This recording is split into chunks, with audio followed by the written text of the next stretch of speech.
Hi, I'm Dr. Stan Steindl. Welcome to Compassion in a T-shirt. If you've been here before, welcome back. If this is your first time, then thanks so much for joining me and let me know what you think. Today I'll be speaking with Dr. Steve Hickman, who's a clinical psychologist currently residing in Oregon, USA. He's a certified mindful self-compassion teacher and trainer and was the former executive director of the Center for Mindful Self-Compassion. He's also the author of Self-Compassion for Dummies, which I highly recommend. It offers a practical, good-humoured approach to cultivating self-compassion. It was a great conversation, and I hope you enjoy it as much as I did. And so I bring you Dr. Steve Hickman.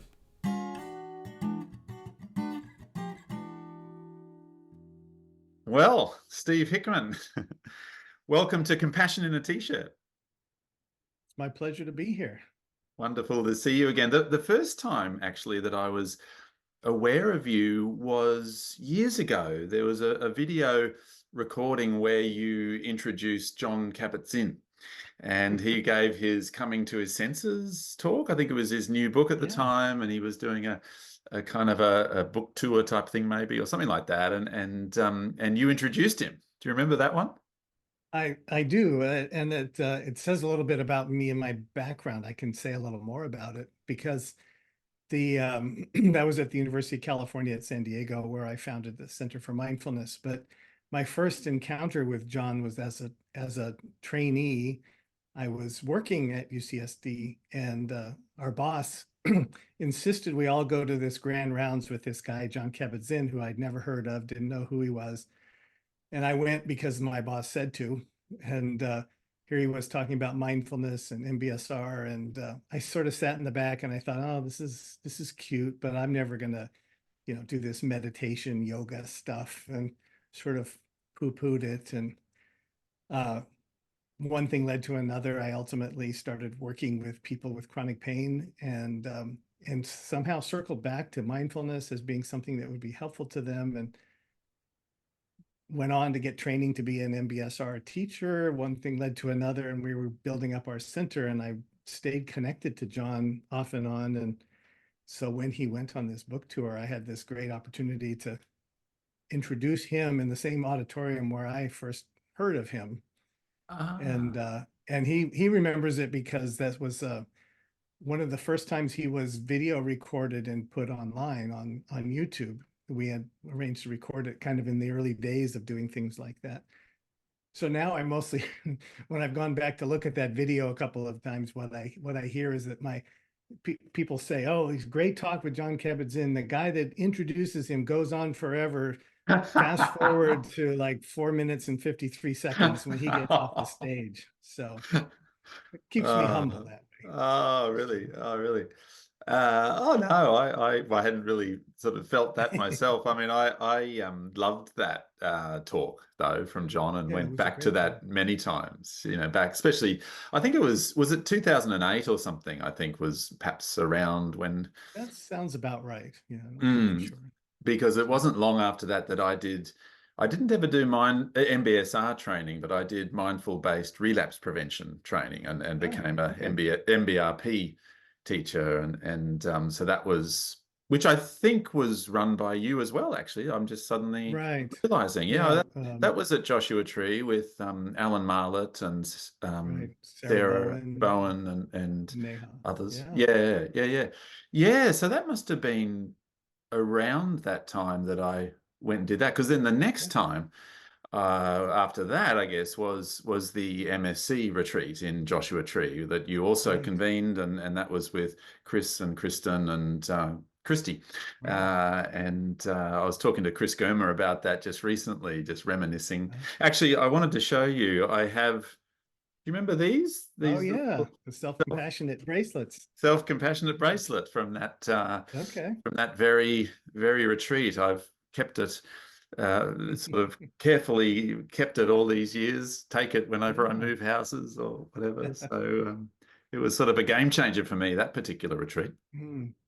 Yeah, a self-compassion practice, I think, often is, even for people who are, familiar with contemplative practice or other sorts of approaches.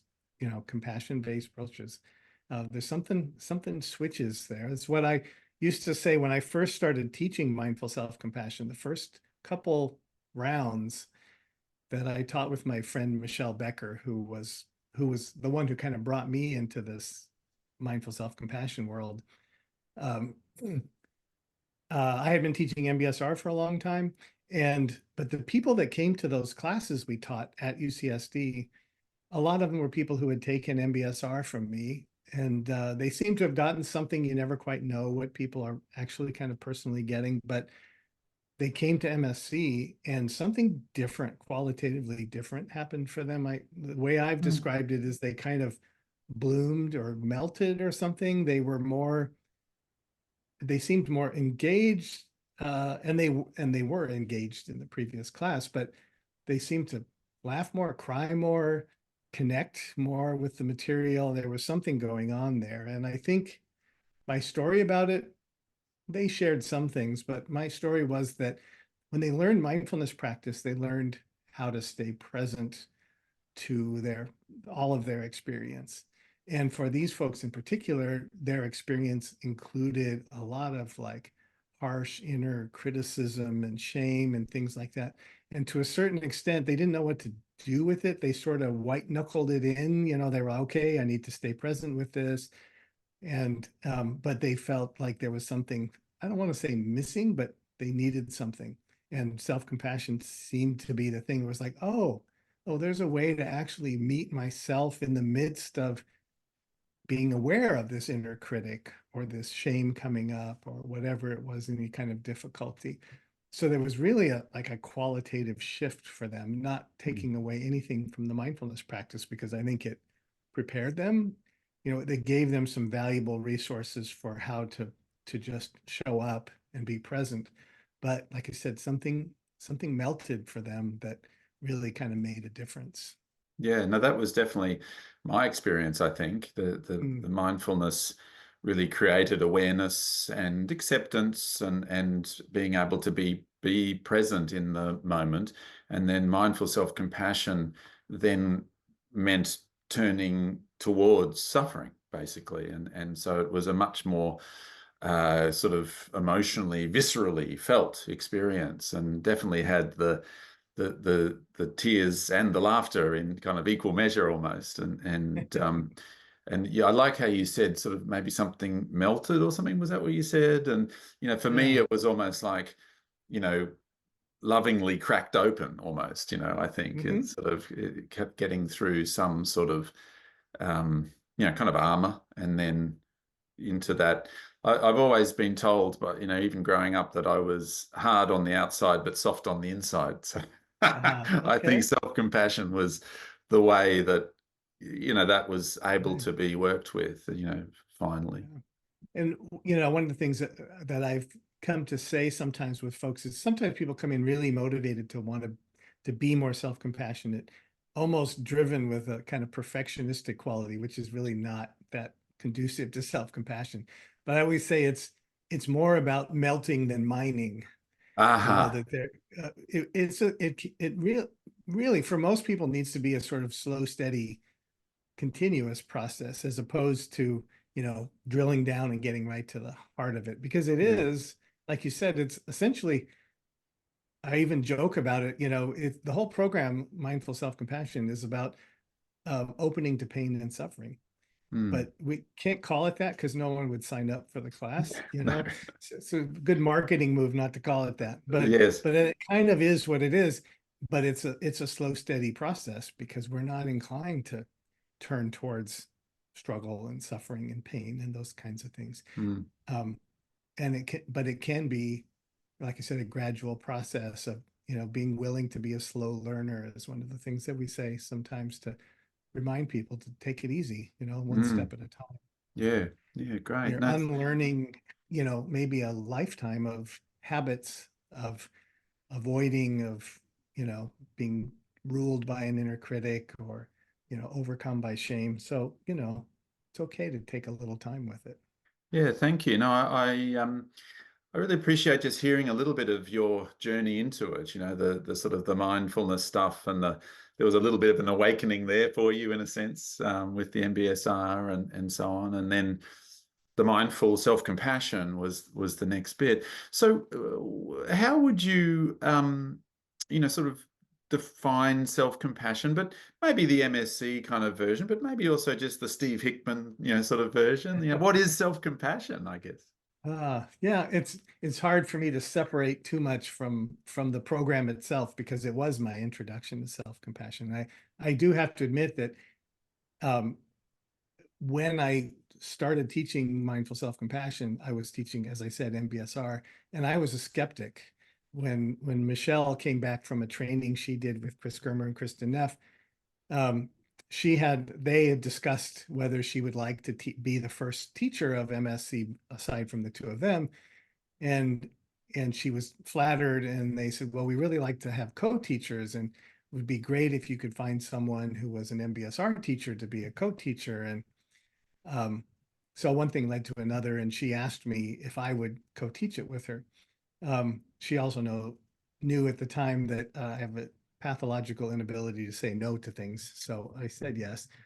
Um, but I was a skeptic. I mean, there was a part of me that said, isn't this already in mindfulness? Isn't compassion a part of mindfulness? And we had long discussions with Chris and Kristen about compassion versus mindfulness, or self-compassion and mindfulness. Are they different things? Are they two sides of the same coin? At some point, I don't think it really matters that much. I think they're intertwined. You can't have one without the other, really. And in the end, I've always liked the definition of self-compassion is just learning to treat yourself the way you would treat a good friend when you struggle, suffer, fall short, fail, etc.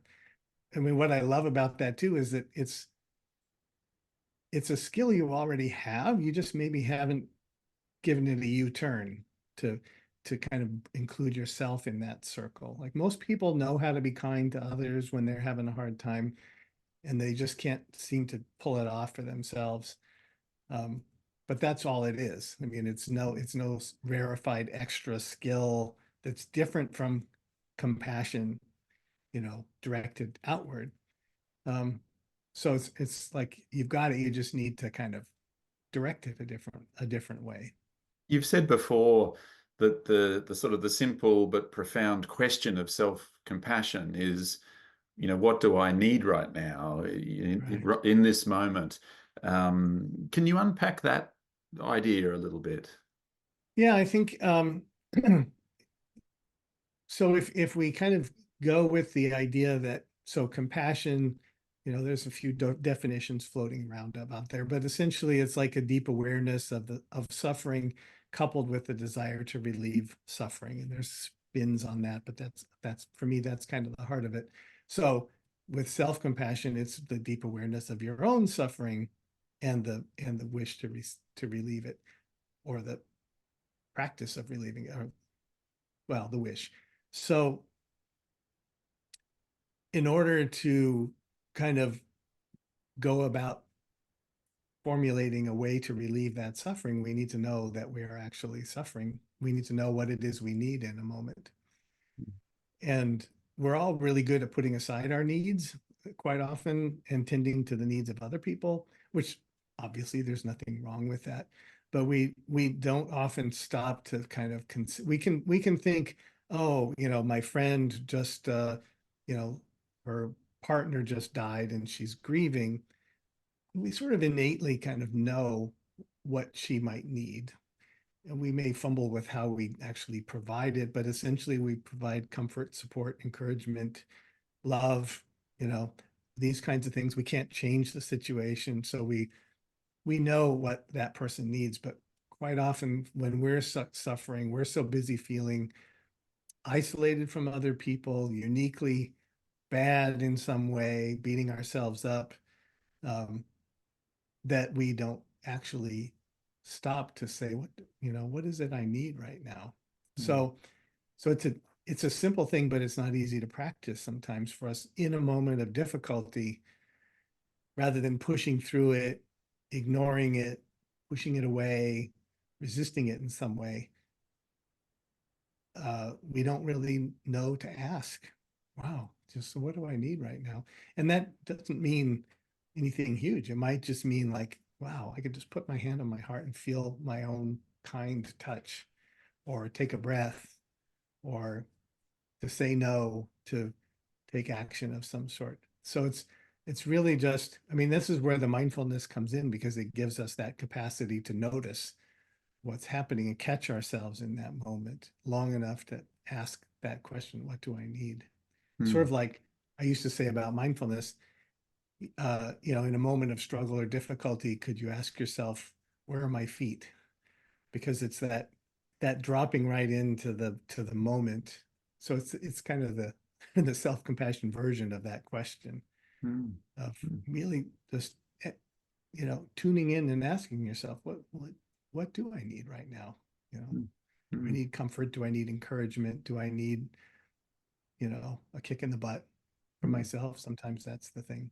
Yes, it's so interesting, isn't it, really, that self-compassion is just how you might treat a friend who is struggling and is there a way to treat oneself in that same way and sort of ask that simple yet profound question, what do I also need right now? And in some ways, that's it. It almost feels like kind of commonsensical.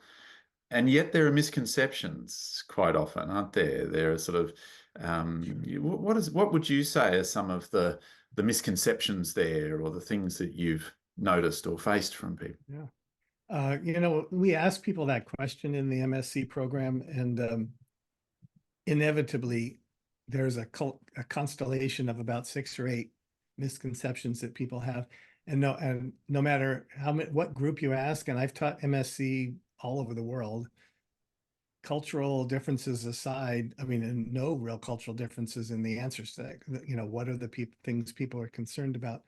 Most often, I think you can kind of include a bunch of them under the misconception that somehow self-compassion is like soft or weak or stereotypically feminine. So we know we do talk about self-compassion having both a fierce and a tender side. The tender side is the one most people think of when we talk about compassion or self-compassion, the comforting, soothing, nurturing part of self-compassion. But there is this active side as well of the about protecting ourselves, providing for what we need, motivating ourselves, etc. So people will say things like, well, self-compassion just sounds like giving yourself whatever you want, self-indulgence, basically. It's like, oh, like I need to work out, but that quart of ice cream looks pretty good, so I'm going to eat that instead. And that's an act of self-compassion. Or, you know, various other things. I'll just end up on the couch, watching Netflix all day if I practice self-compassion. Um, and there's a lot of good research that suggests that's not actually the case, right? That we actually, that self-compassion is about acting in your own best interests, not necessarily what's pleasurable, but what's in your best interest. And I love to use the example of our colleague Anna Fries in New Zealand, who studied working with diabetes patients, where basically the study was that half of the group got essentially treatment as usual as diabetes patients, and half had treatment as usual plus the mindful self-compassion program. And those who were in the experimental condition that got MSC um, improved in terms of mood, quality of life, depression, anxiety, things like that. But their HbA1c levels also improved relative to the control group.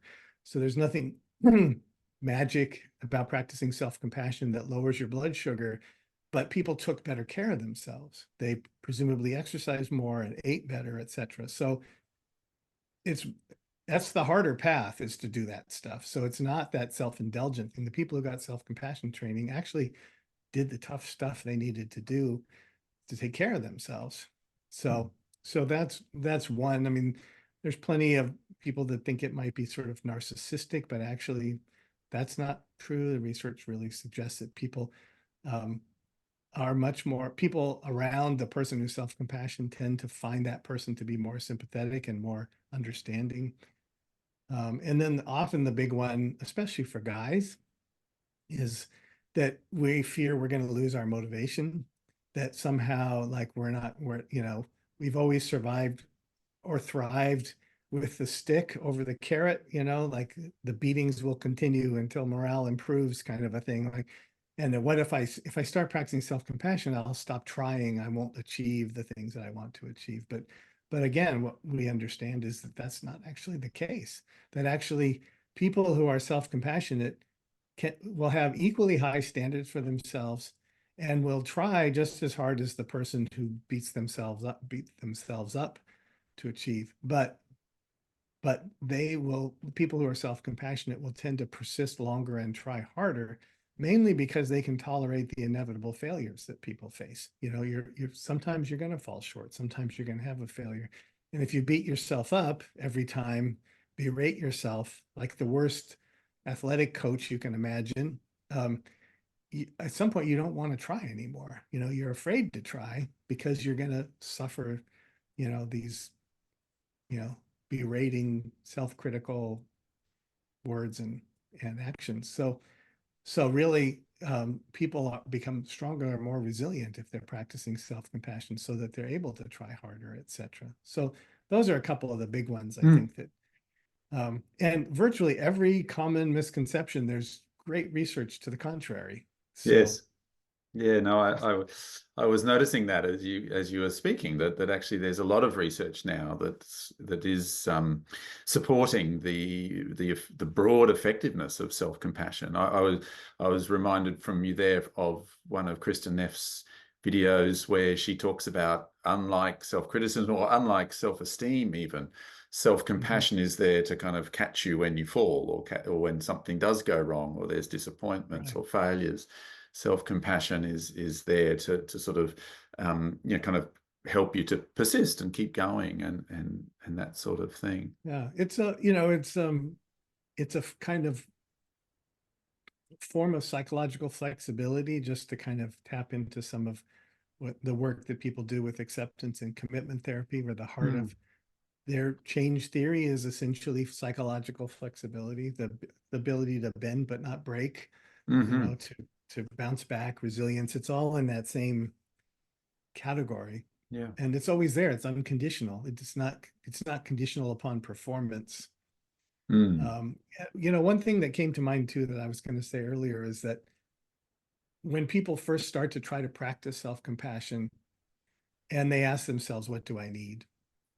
And they have trouble answering that question, or they don't know what they even need to hear. Like, um, we often help people to jumpstart that by doing exactly what you suggested, which is think about what you would say to a dear friend in that situation that you're in. Because often those words flow. If you picture your best friend having just failed a big test or had some sort of misfortune, you just kind of know what to say. So that's a way of jump starting it, is to ask yourself, well, okay, I'm struggling with this. What would I say to a friend who was struggling with this? Oh, Mm. yeah, naturally Mm. kind of flows.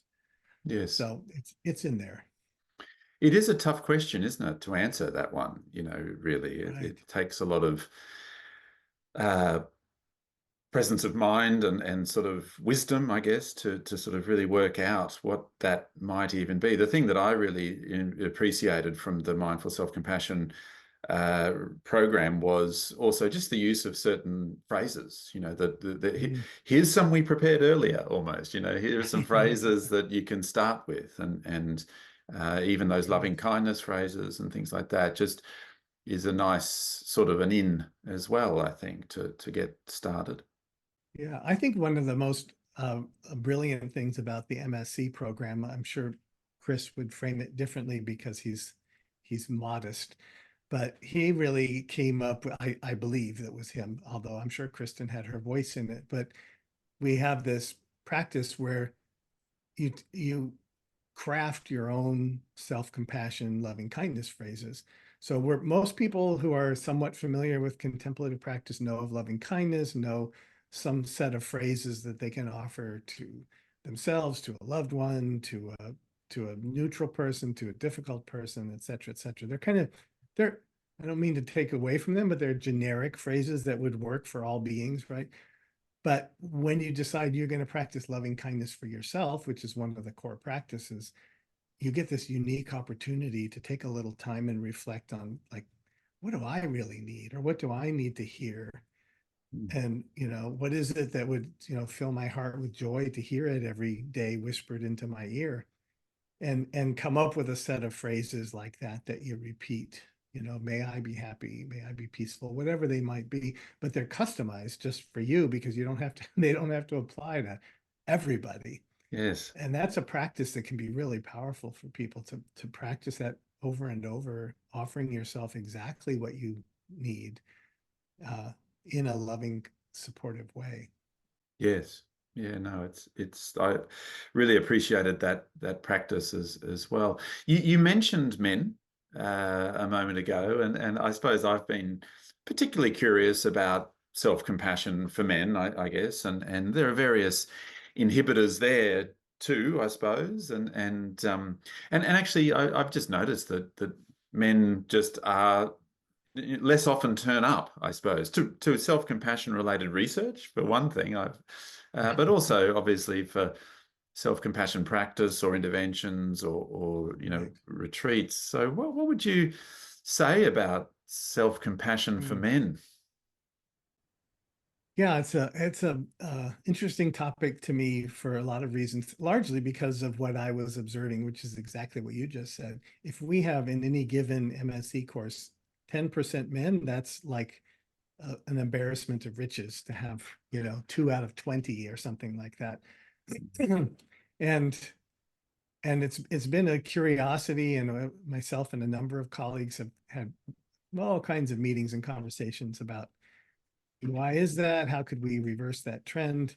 Even our female colleagues are, um, they want to know, how can we get more men in? I think it's because they see a lot of men around them they know could use the practice. And I think a lot of it boils down to exactly what you brought up earlier, these misgivings. So guys hear self-compassion or mindful self-compassion, and it sounds soft and squishy and feminine and all the rest. So it kind of runs up against the way in which a lot of men have been raised. And, you know, all of those terrible messages that many of us got growing up about, not having emotions, big boys don't cry, you know, don't be a sissy, or various other things, like this idea that somehow if you have emotions, they're a sign of weakness. Um, Hopefully we're slowly but surely turning the tide on that ridiculousness. There's a little flurry of backlash to that in the world these days, where some people who have a big influence, men, um, are pushing for, I guess this is more of the conservative values or whatever, like, we need to go back to being more masculine.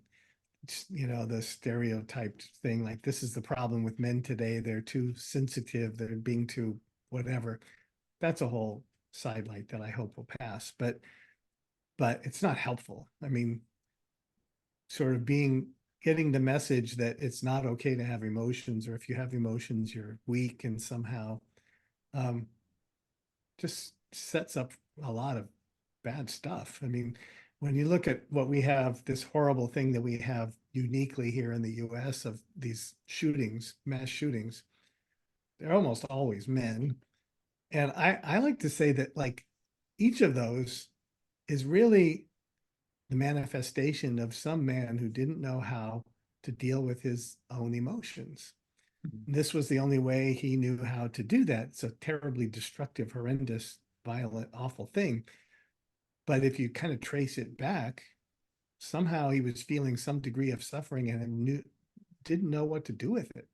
Mm. You're not going to take somebody like that and teach them mindful self-compassion. But the point being, a lot of bad behavior arises from this inability to manage your own emotions, whether you're male, female, it doesn't really matter. Um, but at least women have been lucky enough traditionally uh, to have emotions, to not have them invalidated, just speaking very generally. And men haven't had that. And if anything else, you're supposed to pretend that you don't have them, or that you're have this tough exterior like you talked about. Um, so it's a big hurdle to get over.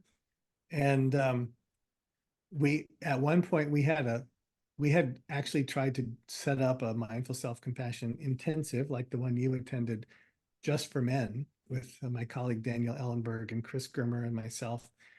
Um, we couldn't get people to sign up, you know. Mm. The idea of going off someplace for 5 days, you know, cooped up sitting in a circle, heaven forbid you should sit in a circle and actually make eye contact with other humans.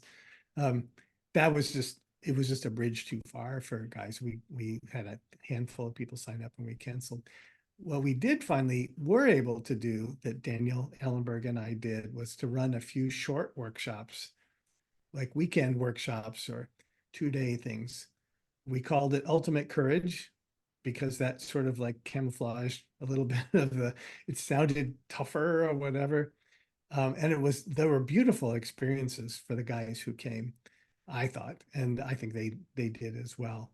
To kind of get through that mask and to find out that, you know, that there's common humanity, you know, one of the factors of self-compassion, that, you know, a bunch of guys in the room talking about each of them feeling bad, having been bullied or having bullied other people when they were younger, and just sharing the human experience of being a boy or a man really was pretty powerful.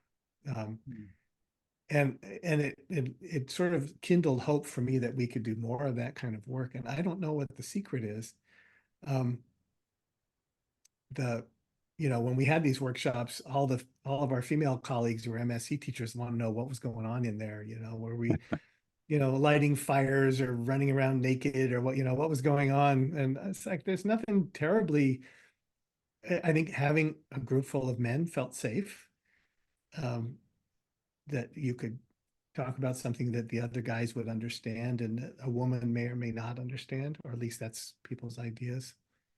But Mm. I always go back to one particular situation as kind of, it's just kind of still kind of gives me tingles. We had a guy, we have this exercise that you're familiar with on working with the inner critic, and recognizing that your inner critical voice is actually trying to take care of you, trying to keep you safe, but it's just doing it in a really terrible way. So we were doing this exercise, and he just really got quite emotional during the exercise and was crying quite a bit. And we checked in with him afterwards. And, you know, we said, what was going on? He said, I always hated my father. He was so hard on me all my life. When I hear the inner critic, it's his voice telling me I'm no good, I won't amount to anything, et cetera, et cetera. It's like I had years of therapy and everything.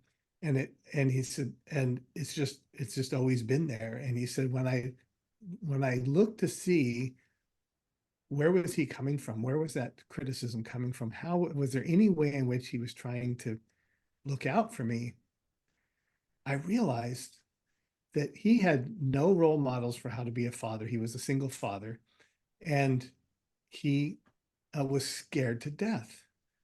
And that's where all of this came from. It was like suddenly like a switch was flipped. And it was like it just changed the nature of the whole thing, because he could realize, oh, it was abusive, it was painful, but it was coming from a place of this guy just not knowing what to do and of being afraid he was going to do the wrong thing.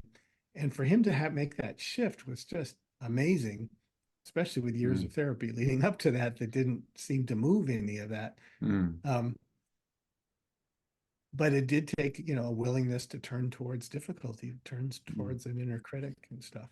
So Mm. Yeah. anyway, now I'm kind of Yeah, no, rambling on.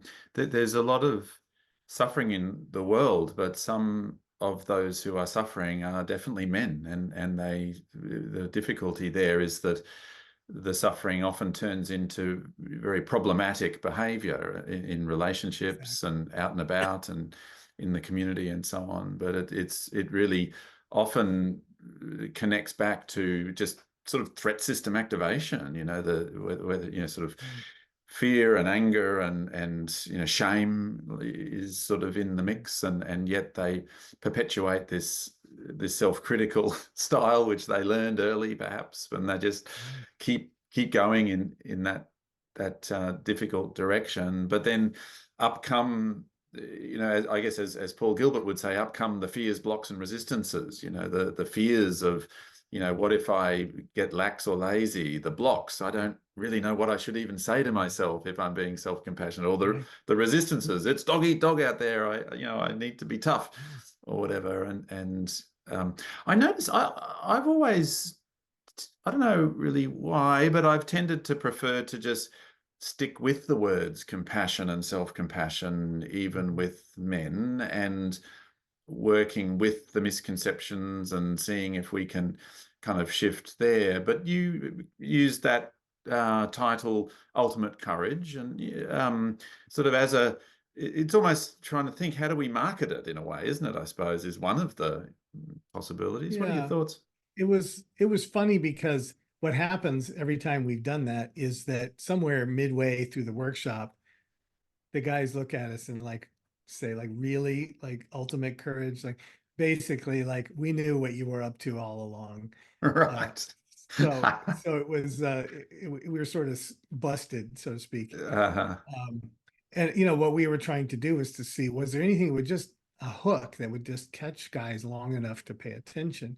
Because it Mm. does take a lot of courage to do what we're talking about. Turning Yes. towards suffering is not Mm. a simple thing. And we don't mean to kind of, imply that. But we've never been totally satisfied with that. And I don't think we've kind of stuck with it.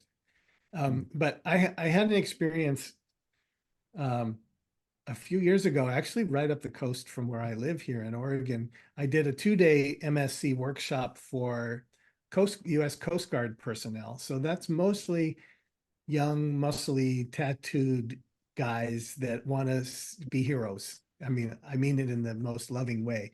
They love that job because it's largely, rescuing people and, correcting people who've done stupid things on the water, essentially, and gone Mm. places they shouldn't go, etc.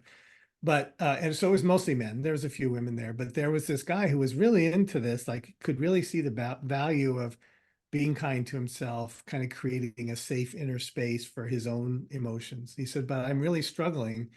Like, how does this work? How does this self-compassion work if I'm like dangling out of a helicopter to pluck somebody out of the ocean before they drown? Like that's a moment of like that's not soft. That's not, a safe. It's not. I'm not safe. It's unsafe." And we kind of wrestled with it a little bit, and we kind of came to this idea of a brave inner space that is both a safe and a brave inner space. And for him, he was able to kind of get his heart around that idea Mm. that this actually is, in line with the resilience and the strength part of self-compassion, that you can, Mm. if you're in touch with what's going on, you can have that brave inner space that allows you to do what needs to be done. It's not shutting off your emotions and, closing off to that and just being a robot to pluck that person out. It's actually accessing all of the available resources you have as a human, Mm. which include emotions. I think that's one of the pieces that I haven't talked about it a lot, but emotions are, we're wired to have them for a purpose, right? We're evolutionarily, we have them to alert us to danger, to do all the things that we need to do as humans. And if we're cutting ourselves off from those emotions, we're cutting ourselves off from valuable data Mm. that is there for us. Like cops are a great example. I have a couple police officers in my family, and I've done a lot of work around police officers. And it's, that's a tough job that has a lot of emotion to it. And again, you can't do that as a robot. You have to, your emotions are there to tell you stuff, instinct, to be situationally aware, to notice when your spidey sense tells you something's up. That's all real stuff. And so closing off to it is like, again, like closing you off to valuable resources that you have. So one would hope that people in general and men specifically would recognize that practicing self-compassion allows you then to sort of unleash a kind of superpower that we all have, but maybe we aren't actually really accessing in a way that would help us. mm, Um, so mm, there's that. I don't think mm. I've ever said that out loud, so hopefully it makes some sense. Yeah, no, that makes real sense. I mean, strength and courage are often the key when it comes to self-compassion in a way, because of all that it involves, approaching approaching suffering, being able to sort of, stand strong and in the face of that suffering, to then do things actively to try to sort of alleviate that suffering. Your program was kind of ultimate courage. I know Russell Colts has a compassionate approach to anger, and his program's called True Mm. Strength. So yes, Oh, well, there you go. there's interesting, thinking of the Coast Guard or police, or I've worked with a lot of military veterans. I mean, their jobs are actually compassionate jobs. To be hanging Right. from the helicopter, risking in a way oneself and drawing on lots of skills and so on to save someone, that is Right. compassionate. And so, Mm. it is really just expanding that compassion to kind of include themselves in a way as well. It's a bit of a conundrum, like we had a meeting of a whole bunch of male MSc teachers about how do we get more men into the Mm, program. And at some point, we had a lot of good ideas. I don't know if any of them went anywhere, but we started to ask ourselves, well, what was it that drew us? hmm. And then we realized we were not the kind of people that we were trying to reach. People No. like people like us come to these programs. I don't know what it is about us, but that's how we end up, Yes. how you and I have met and everything else. But Yes. how do we expand the circle? How do we Uh, talk about this in a way that invites people in uh, to to considering something they never would have considered? mm, Um, it's, I mean, it's an interesting thing, and I think I actually think this has something to do with something you and I briefly chatted about before we started recording, which is um, we probably have to do a lot more groundwork to ease more people into this conversation, more men, more people in general, but in this case, men, um, to familiarize people. This is why like a weekend workshop was more appealing than a 5-day intensive. mm, We need to find ways for people to begin to dip their toes in the water of these practices with some kind of support, but begin to see what would it be like to treat myself, to ask myself, what do I need in a moment, and to actually offer it to myself mm, in small ways that maybe say, oh, well, that was interesting for me to actually notice, oh, this is, the core practice of MSC is this self-compassion break, right? Just boiling it down to the three components of self-compassion: mindfulness, in a moment of suffering, just noticing that suffering is here. Like, oh, this hurts. This is painful. This is stressful. Common humanity. Well, this is how people feel when they're in this situation. This is a part of being human to feel this feeling that I'm feeling. And then the common humanity, and then the self-kindness to say, what do I need? Given that this is a moment of suffering that every human has at one time or another, what do I need here? Um, so small bites mm, seems to mm, me a way for people to say, wow, that was interesting. That moment was different than other moments of suffering because of mm, the way I met it or the way I met myself. Maybe there's something to this. What else could I do? Um, I think mm. that's kind of on us to figure out ways of getting this to people in small doses that makes them want to pursue larger doses over time. Mm. So I don't It's have it, answers, just questions. yes, it's very interesting on YouTube, for example, because I'll sometimes post a short or a video, and then overnight, often a man will comment and say, "This is all stupid," or words to that effect. Not Yeah. necessarily always that polite. But by the time I've woken up, not uncommonly, another man will say, "Well, hang on a sec," and they'll make a little comment as well. And then in the morning, I might sort of, try to engage a little bit with the whole conversation too. So it's sort of, I think, um, I there was early on, I used to feel a bit sort of taken aback by it. But now I think I really see it in the terms that you're saying, which is this gradual sort of just eking out this little kind of sense in the community of compassion and what it is, and perhaps seeing if we can, kind of shift people just that little bit each time. Usually the person who's saying this is all stupid is someone who's suffering and who has had bad experiences with this in one way, shape, or form. And so yeah, And it's a slow process. those are beautiful opportunities when people show that kind of behavior, to be met with compassion, whether from you or from one of these other people, right? Because Yeah. that's not what they get most of the time. Mm, It's a that's right. self-fulfilling thing. The more that you sort of dismiss this as a bunch of baloney or worse, the more, or the more negative you are, the more negativity you tend to get back in the world. Mm, So it's sort of incumbent on us that teach this to do our best to respond to that pain mm, with kindness, like demonstrating for people this is what compassion actually is. It's meeting your suffering mm, with a mm, will. I don't have to like it. It's not good behavior, but if I meet you with kindness and I can see the pain behind the bad behavior, that's really powerful stuff. I mean, that's the stuff of therapy, right? Is yeah.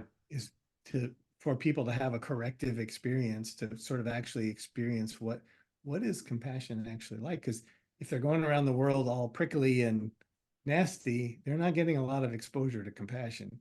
Mm, Um, mm, so those moments can be really kind of powerful. yeah. Well, Steve, I really appreciate this fascinating conversation. You're right. There are lots of interesting questions about, well, kind of disseminating self-compassion generally. I mean, mindful self-compassion has done an amazing job of that over the years, Mm. but there are little niches that we can still do some work on. Men, I guess, is one of the Yeah. ones that is particularly interesting. What about what are your sort of current projects, or how can people perhaps find you or reach you if Oh, they want okay. to engage with your work? Yeah, so I do have a modest website, drstevenhickman.com. I did write Self-Compassion for Dummies, which I'm quite proud of. I Um, was going and to mention that, Steve. I okay, thank you very much. Self-compassion for uh, dummies. Yes.